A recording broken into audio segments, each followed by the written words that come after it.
It is a glorious day, and I just wanted to show you my eucalyptus. So they're in their pots. These are a couple of years old now, so they will be fine to stay outside as long as they're sheltered.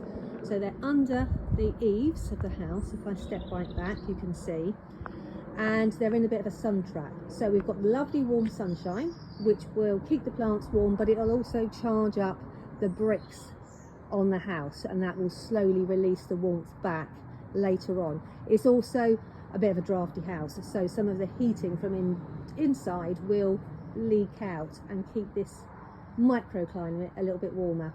One thing you've got to be really careful with the eucalyptus is that they are evergreen, so you're going to need to keep an eye on your watering over winter. You mustn't let them dry out, otherwise all the leaves will drop off. So what I've done is I've popped some watering cans right here, so I can check them every day and water when necessary. Got here some smaller plants, so these were started in the spring. Aren't they cute? But they are quite small plants, so I'm going to put these in the greenhouse over the winter. Again, I need to make sure that we keep an eye on the watering so they don't dry out. But that's the reason why we're not starting our seeds now, because otherwise you're going to have to, the smaller they are, the less tough they're going to be. So you don't want to be mothering the seedlings too much. We'll start those in late winter. But these can go in the greenhouse, but these whoppers can stay outside. Now, if we get a really, really nasty cold spell like last year, I might move them to the greenhouse or the polytunnel just temporarily. But otherwise, most years, they just stay here.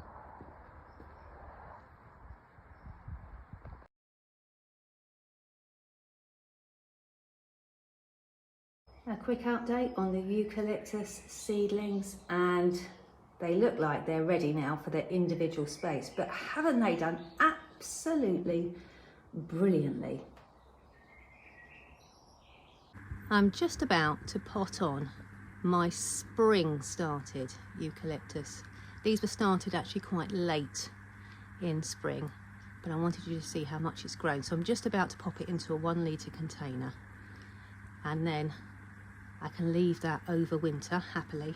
And if I pan back, you can see the whopper of a plant behind it is just 1 year older, and it's got absolutely loads of beautiful stems for floristry. Look at those. And the scent when you brush the leaves is amazing.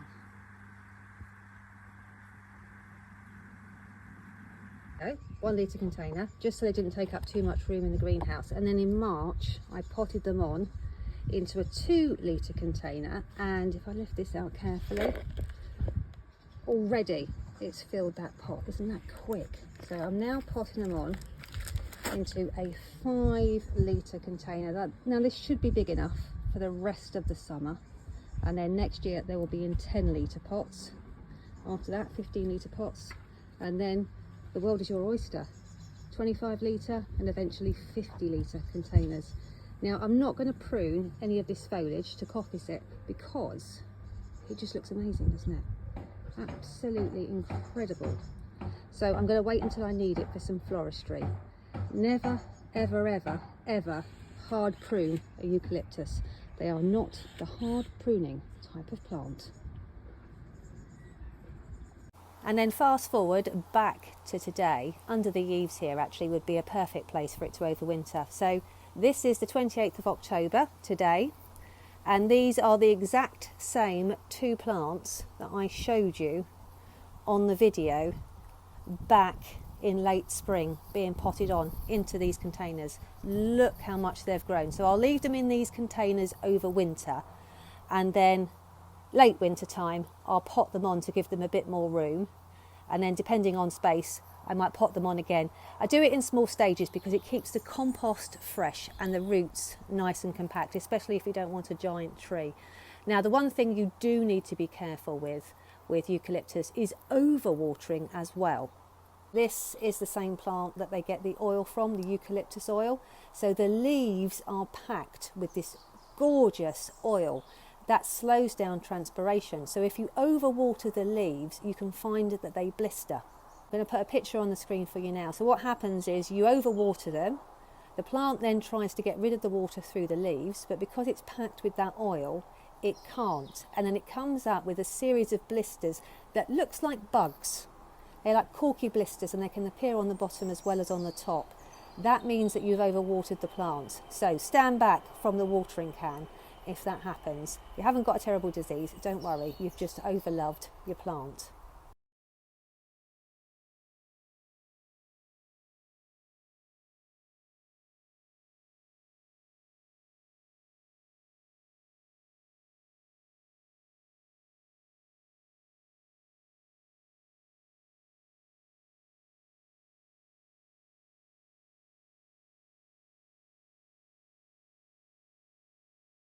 I've been searching high and low for a new eucalyptus for you to grow in your own gardens that is hardy to British winters and is easy to grow and looks absolutely glorious, and I have found it. This one has fared even better than the other varieties I've been growing for a while over the winter. It is spring now. These were started last spring and they have survived, albeit in a greenhouse, in a cold greenhouse, -9 to -12 degrees, and there's not a blemish on the leaves. They're not available in the UK, so I'm going to get them in especially for you in my new seed shop. I hope you love them as much as I do.